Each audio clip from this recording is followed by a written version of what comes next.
ठंड में क्रिसमस पर सेंटा लाए रजाई। दिसंबर की ठंड अपने पूरी शबाब पर थी। उत्तर भारत का एक छोटा सा मोहल्ला कविनगर सर्द हवाओं से कांप रहा। सुबह की धुंध ऐसी थी कि सामने खड़ा आदमी भी नजर न आए। इसी मोहल्ले में रहता था विक्रम, जिसकी उम्र 45 के आसपास थी। वो बड़ा ही मेहनती मगर हालात का मारा था। उसके परिवार में उसकी पत्नी सीता, 2 बच्चे पिंकी, गोलू और बूढ़ी अम्मा सुमित्रा रहती थी। प्रज्ञा सुबह सुबह अंगीठी सुलगा रही थी। अरे विक्रम, आज तो ठंड ने हद ही कर दी। देखो तो इसे जैसे अंगीठी भी जम गई हो। क्या करें सीता, ठंड तो ऐसे पड़ रही है जैसे हमसे कोई दुश्मनी निभा रही हो। वहीं झोपड़ी के एक कोने में अम्मा रजाई को कसकर ओढ़े खाट पर बैठी थी। हे भगवान, हमारे जमाने में भी ठंड पड़ती थी, पर ऐसी नहीं। अब तो हड्डियों में घुस जाती है सारी ठंड। अब समझ आया कि क्यों ठंड पड़ते ही लोग बुढ़ापे में टपकने लगते हैं।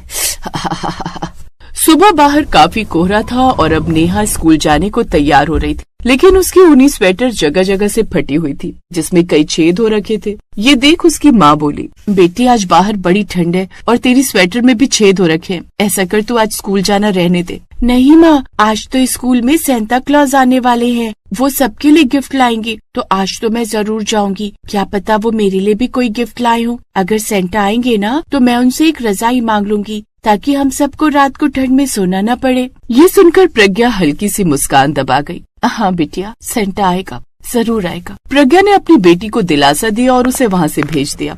दरअसल उनके घर में बस एक ही पुरानी रजाई थी, जो अम्मा के हिस्से थी। बच्चे रात को ठिठुरते रहते, लेकिन उसकी कमाई इतनी नहीं थी कि वो घर में अन्न के अलावा और कुछ ला पाए। ऐसे ही दिन के समय मोहल्ले में शोर मच गया। पड़ोसी शारदा आंटी भागते हुए उनके घर आई। अरे प्रज्ञा, सुना है इस साल चर्च वाले गरीबों में कंबल बांटेंगे। सच? कब काकी? अरे कल शाम। पर तू तो जानती है सब लोग मुफ्त की चीजों के लिए कितनी भीड़ लगा कर रखते, तो वहाँ भीड़ बहुत होगी। जैसे ही विक्रम ने काकी की ये बात सुनी तो उसके मन में एक चिंगारी सी जली। काश कि हमें भी एक रजाई मिल जाए तो। उस रोज नेहा स्कूल पहुंची, जहाँ क्रिसमस सेलिब्रेशन था। जहाँ एक आदमी सेंटा बनकर स्कूल में सबको टॉफी बांट रहा था। टॉफी देख सेंटा से मासूम नेहा ने कहा, नहीं सेंटा, मुझे टॉफी नहीं चाहिए, मुझे तो रजाई चाहिए। आप मेरे लिए नई रजाई दे दो ना। मुझे और मेरे परिवार को बड़ी ठंड लगती है। हमारे पास एक ही रजाई है जो पुरानी हो गई है, और वो दादी के पास रहती है। वो बूढ़ी है ना, इसलिए। ये सुनकर वो आदमी बना सेंटा टॉफी देकर वहाँ से चला जाता है। मासूम नेहा उदास होकर घर आ जाती है। इधर शाम को गोलू अपने पिता से पूछता है, बाबा सेंटा सच में आता है ना? हाँ बेटा, आता है। ठंड में तो खास आता है। तो वो हमारे लिए भी कुछ लाएगा? विक्रम कुछ नहीं बोला। विक्रम, बच्चों को ठंड लग रही है, अगर इस साल भी रजाई नहीं मिली तो? मैं कोशिश करूंगा कुछ न कुछ जुगाड़ लगाने की, लेकिन बाकी चीजें तुम भगवान पर छोड़ दो। ऐसे ही रात गहरी हुई। हवा सीटी बजाती हुई खिड़कियों से टकराने लगी। गोलू ठंड से कांपते कांपते जाग गया। माँ, ठंड। प्रज्ञा ने उसे अपने पास खींच लिया, लेकिन एक ही रजाई में 4 लोग कैसे समाते। अम्मा ने धीरे से कहा, बहू ये लो, बच्चों को रजाई दे दो, मैं पुरानी शॉल से काम चला लूंगी। नहीं अम्मा, आपको ठंड लग जाएगी। मेरी हड्डियाँ अब ठंड सहने की आदी हैं, और इन बच्चों को इसकी ज्यादा जरूरत है। ये सुनकर विक्रम की आंखें भर आईं। उस रात उसे ठीक से नींद ही नहीं आई। फिर अगली सुबह क्रिसमस था, जिसके चलते नेहा के स्कूल की छुट्टी थी। फिर सुबह होते ही विक्रम चर्च की ओर निकल पड़ा। रास्ते में ठंड ऐसी थी कि सांस से भाप निकल रही थी। वहाँ पहुँचा तो उसने देखा कि लंबी कतार लगी हुई थी। विक्रम पीछे भीड़ में खड़ा था। सबको मिलेगा, धक्का मुक्की मत करो। लेकिन विक्रम लाइन में लगा रहा। फिर घंटों बाद उसकी बारी आई। भाई आज कंबल खत्म हो गए। भाई घर में बच्चे हैं, माफ करना, जिनके नसीब में था उन्हें पहले ही मिल गया। अब उदास होकर विक्रम खाली हाथ घर की ओर लौट पड़ा। रास्ते में ठंड और बढ़ गई थी, मानो उसे चिढ़ा रही हो। आप आ गए जी, क्या हुआ, कंबल नहीं लाए? हमारी किस्मत ही खराब है सीता। फिर शाम को मोहल्ले में बच्चों का कार्यक्रम था। एक नौजवान सेंटा की ड्रेस पहन कर आया। नेहा और गोलू भीड़ में खड़े थे। उनकी आंखें चमक रही थी। सेंटा ने बच्चों में टॉफी बांटी, जिसे लेकर वो घर आ गए। नेहा ने घर आकर, माँ ये सेंटा टॉफी देकर क्यों जाते हैं? मैं कब से उनसे रजाई मांग रही हूँ, क्या वो रजाई लेकर नहीं आएंगे? हमें कितनी ठंड लगती है। पता नहीं बेटी, अब तो बस हम उम्मीद कर सकते हैं। क्या पता इस बार सेंटा हम गरीबों की भी सुन ले। फिर जैसे जैसे शाम होने लगी, ठंड और ज्यादा बढ़ती गई। उस रात हवा में बर्फ सी चुभन थी, जिससे अम्मा को खांसी शुरू हो गई। सीता, अम्मा की हालत ठीक नहीं लग रही। काश एक और रजाई होती तो माँ जी को ये पुरानी इस छेद वाली रजाई में गुजारा नहीं करना पड़ता। फिर प्रज्ञा ने अम्मा को काढ़ा बना कर दिया, जिससे उन्हें थोड़ी गर्माहट मिली। विक्रम और प्रज्ञा अब ठंड में बैठकर अपनी किस्मत को कोस रहे थे। मुझे लगता है ये सर्दियाँ भी हमारे बिना रजाई के ही कटेंगी। तभी अचानक दरवाजे पर दस्तक हुई। इस वक्त कौन होगा जी? घबराओ नहीं, मैं देखता हूँ। फिर विक्रम ने दरवाजा खोला। सामने वही सेंटा खड़ा था। जी आप कौन? सेंटा माय चाइल्ड, तुम्हारी हर मुसीबत का हल लेकर आया हूँ, ये लो रजाई। सच सच कहिए कौन है आप? तभी उसने अपनी दाढ़ी हटाई। वो कोई और नहीं बल्कि वही स्वयं सेवक था जो चर्च में कंबल बांट रहा था। साहब आप, भाई माफ करना, आज तुम्हारा चेहरा याद आ गया। ये लो एक नई रजाई तुम्हारे लिए। रजाई? आप तो सचमुच हमारे सेंटा निकले। नहीं भाई, सेंटा तो ठंड होती है, वही हमें एक दूसरे की याद दिलाती है। प्रज्ञा ने रजाई थाम ली जैसे कोई खजाना हो। वो काफी बड़ी और भारी रजाई थी जिसकी गर्माहट काफी अच्छी थी। देखो माँ, सेंटा आ गया। मैंने कहा था ना। हाँ मेरे बच्चों, सेंटा ने तुम्हारी सुन ली। बेटा आज समझ आया, ठंड इंसान को सिखा देती है कि दिल गर्म रखना चाहिए। विक्रम चुपचाप बैठा रहा। उसके भीतर सुकून की आग जल उठी थी। सुबह धूप निकली। रजाई में लिपटे बच्चे हंसते हुए उठे। आज ठंड भी मीठी लग रही है।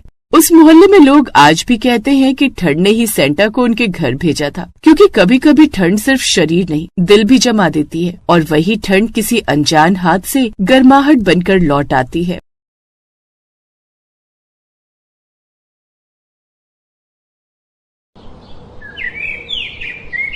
सुमित ठंड में कांपता हुआ घर के अंदर आता है और आते ही अपनी पत्नी साधना से कहता है, साधना जल्दी से लकड़ी जला दो, बहुत ज्यादा ठंड लग रही है। आज तो मालिक ने मानो खून ही चूस लिया हो। बहुत ज्यादा थक गया हूँ, ठंड से हाथ पैर काम ही नहीं कर रहे।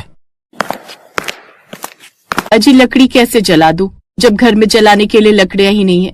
आज पिताजी की तबीयत सुबह से बहुत ज्यादा खराब है। मैंने उन्हें कई बार बोला है कि ठंड में ठंडे पानी से ना नहाया करे, लेकिन वो मेरी एक नहीं सुनते।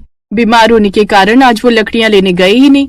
पुराने जमाने के लोगों को जितना भी समझा लो, ये समझते ही नहीं है। अरे हम गरीब हैं तो क्या हुआ, हमारे घर में चूल्हा है और हम लकड़ी से आग जलाकर पानी गर्म करके नहा तो सकते हैं ना।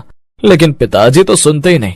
इस कड़कड़ाती ठंड में ठंडे पानी से नहाना उनकी सेहत के लिए कितना खतरनाक है, ये बात उनकी समझ में क्यों नहीं आती। हर साल यही परेशानी होती है। सुमित भी अपने पिता मनीष की चिंता कर रहा होता है कि तभी मनीष वहाँ पर आते हैं और सुमित से कहते हैं, अरे सुमित बेटा, इतनी चिंता मत कर मेरी।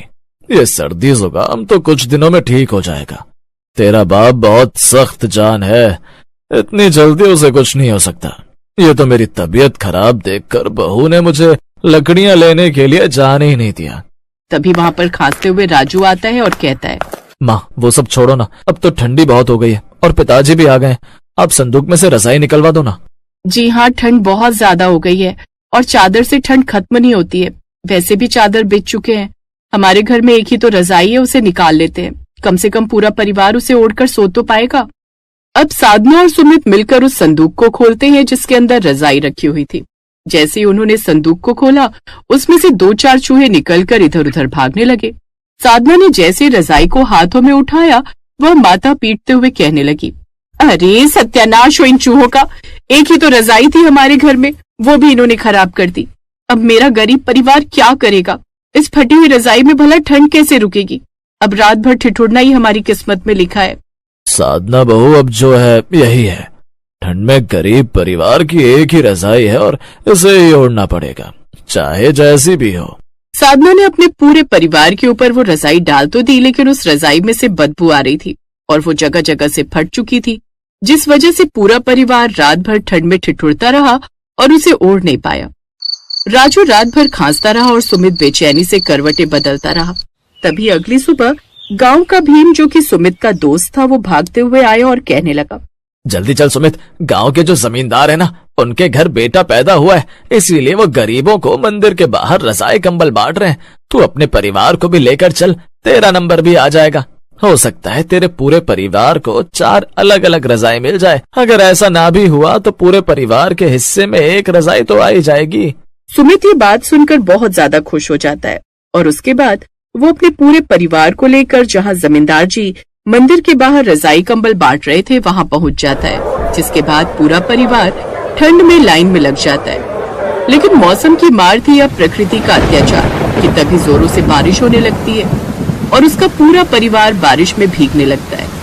राजू ने कांपते हुए कहा, माँ बहुत ज्यादा ठंड लग रही है। इतनी ठंड तो हमारी उस झोपड़ी में भी नहीं लगती जिसमें जगह जगह छेद हो रहे हैं। माँ कुछ करो ना। बेटा बस थोड़ा सा इंतजार कर ले, जैसे ही हमारा नंबर आ जाएगा हम रजाई लेकर यहाँ से चले जाएंगे और उसके बाद उस रजाई के अंदर हम आराम से सोया करेंगे। वो लोग काफी देर तक बारिश और ठंड में खड़े रहते हैं और जब तक उनका नंबर आता है किस्मत से एक ही रजाई बचती है और जमींदार वो रजाई सुमित के परिवार को दे देता है। राजू बहुत ज्यादा खुश था और अपनी झोपड़ी में उस रजाई के साथ आकर वो अपनी माँ से कहता है, माँ, अब हमें किसी भी तरह की कोई परेशानी नहीं होगी और हमारा पूरा परिवार एक रजाई के अंदर सोया करेगा तो हमारी ठंड बहुत आराम से निकल जाएगी, क्योंकि रजाई बहुत गर्म जो है। हाँ मेरे बच्चे, तूने बिल्कुल ठीक कहा। अब हमें किसी भी तरह की कोई परेशानी नहीं होगी। भगवान का साथ है हमारे पास और ये गर्म रजाई। पूरा परिवार अब बहुत ज्यादा खुश था और उस रात को पूरा परिवार ठंड में एक रजाई के अंदर बहुत ही आराम से सोता है। सबको बहुत ही सुकून की नींद आती है। सुबह जैसे ही साधना उठती है तो वो सुमित को काम पर जाने के लिए उठाती है। अजी उठ जाइए, सुबह हो गई, आपको काम पर नहीं जाना है क्या? इतना आलस करना भी अच्छा नहीं होता है। अरे साधना, सोने दो, बहुत दिनों के बाद तो इतनी गर्मी में नींद आई है, सोच रहा हूँ छुट्टी कर लूं। छुट्टी करने के बारे में बिल्कुल भी मत सोचिए। अगर आप छुट्टी करते हैं तो आपकी तनख्वाह कटती है और हमारे राजू की पढ़ाई में दिक्कत आती है, फिर पिताजी की दवाइयों का भी तो देखना है। चुपचाप उठ जाइए और काम पर जाइए, वरना मैं इस रजाई पर पानी डाल दूंगी और उसके बाद वो हफ्ते भर तक नहीं सूखेगी। सुमित ये बात सुनकर डर जाता है और चुपचाप उठकर काम पर चला जाता है। वहीं मनीष दोपहर में लकड़ियां काटने चला जाता है। राजू स्कूल गया हुआ था और साधना ने सोचा अभी तो घर पर कोई भी नहीं है, क्यों ना मैं अपनी नई रजाई को थोड़ी देर धूप लगने के लिए धूप में डाल दूं, इस बहाने ये थोड़ी ठीक हो जाएगी। वैसे भी इतनी मेहनत से मिली है, थोड़ी देर धूप में रहेगी तो इसकी नमी दूर हो जाएगी और ये और भी आरामदायक लगेगी। साधना ये बोलकर अपनी रजाई को बाहर रस्सी पर धूप में डाल देती है ताकि उस पर थोड़ी सी धूप लग जाए और वो ठीक हो जाए और साधना घर के काम करने लगती है। थोड़ी देर के बाद राजू आ जाता है और उसका भी खेलने की वजह से रजाई पर ध्यान नहीं जाता और सुमित आकर खाना खाता है और वो भी रजाई के बारे में नहीं पूछता। रात के समय जब सोने की बारी आती है तो मनीष ने कहा, अरे बहू, रजाई कहाँ है? हमारी रजाई तो लाओ, उसके बिना तो हमें नींद नहीं आएगी। वैसे भी वो रजाई कहीं नजर नहीं आ रही। पिताजी, मैंने वो रजाई धूप में रख दी थी ताकि वो थोड़ी ठीक हो जाए, मैं अभी लेकर आती हूँ। साधना जैसे ही बाहर उस रजाई को देखने के लिए जाती है तो उसे वो नजर नहीं आती। ये देखकर वो बहुत ज्यादा घबरा जाती है और जोरों से चीखती है। उसके चीखने की आवाज सुनकर उसका पूरा परिवार बाहर आता है और सुमित कहता है, क्या बात हो गई है साधना, तुम इस तरह चीख क्यों रही हो? सब कुछ ठीक तो है ना? कुछ भी ठीक नहीं है जी, देखो ना हमारी रजाई चोरी हो गई। ठंड में पूरा परिवार एक रजाई का इस्तेमाल कर रहा था, अब हम क्या करेंगे? साधना बहुत रोती है लेकिन उन लोगों को वो रजाई नहीं मिलती। मनीष, सुमित और राजू जगह जगह जाकर उस रजाई को ढूंढने की कोशिश करते हैं लेकिन वो सब नाकाम होते हैं। अब पूरा परिवार ठंड में ठिठुर रहा होता है और सुमित कहता है, क्या जरूरत थी साधना तुम्हें वो रजाई धूप में रखने की? वैसे भी नई रजाई को धूप में कौन रखता है? तुम्हारी वजह से देखो आज हमारा परिवार फिर से ठंड में ठिठुर रहा है और हमारे पास कोई रास्ता नहीं है। हम तो फिर भी गुजारा कर लेंगे, लेकिन राजू का क्या होगा? जी मुझे क्या पता था कि इस घर में इंसानों से ज्यादा चोर रहते हैं, जिसे इस गरीब परिवार पर थोड़ा भी तरस नहीं आएगा और वो ऐसा काम करेंगे। मेरी एक छोटी सी गलती ने आज हमें फिर उसी पुरानी भयानक ठंड के हवाले कर दिया है। पूरा परिवार ठंड में तड़प रहा होता है कि तभी जमींदार वहाँ पर आता है और कहता है, अरे सुमित, कैसा है तू? और तुम सब लोग इतना परेशान क्यों नजर आ रहे हो? आपको क्या बताएं जमींदार जी, पूरे परिवार में ठंड से बचने के लिए एक ही रजाई थी, वो भी आपने दी थी। आज वो रजाई भी बाहर से चोरी हो गई, अब हमारा क्या होगा? जमींदार ने हंसते हुए सुमित से कहा, सुमित, लगता है तेरा भाग्य उतना भी बुरा नहीं है जितना तू सोचता है। मैंने पूरे गांव में रजाई और कंबल बांटे थे, लेकिन सिर्फ तेरा परिवार था जिसे एक ही रजाई मिली थी। और फिर जब और रजाइयां मैंने मंगवा ली तो सोचा तेरे हिस्से की बची हुई 3 रजाइयां तुझे घर पर आकर दे जाता हूँ। ये बात सुनने के बाद गरीब परिवार के चेहरे पर चमक आ जाती है, क्योंकि उन्हें उम्मीद की एक नई रोशनी मिली थी। जिसके बाद जमींदार अपने आदमी को आवाज लगाता है और उसका आदमी 3 रजाई लेकर आता है। अरे वाह, जमींदार जी तो बहुत अच्छे हैं। अब हमारे घर में 3-3 रजाई है और अब हम लोगों को ठंड नहीं लगेगी। जमींदार भी प्यार से राजू के सर पर हाथ रखता है और खुशी खुशी वहाँ से चला जाता है। जिसके बाद राजू के परिवार को अब कोई भी दिक्कत नहीं हुआ करती थी। सुमित सारा दिन मेहनत करता और रात में उसका परिवार आग जलाकर रजाई में बैठा करता था। सुमित अब अलग रजाई में सोया करता और राजू अपनी माँ साधना के साथ एक रजाई ओढ़ता और मनीष एक अलग रजाई में सोया करता था। लेकिन साधना ने कभी भी वो पुरानी रजाई जो चूहे ने कुतर दी थी उसे फेंका नहीं और हमेशा संभाल कर रखा, एक याद की तरह। वो रजाई उन्हें हमेशा उस मुश्किल समय की याद दिलाती थी जब एक छोटी सी रजाई में उनका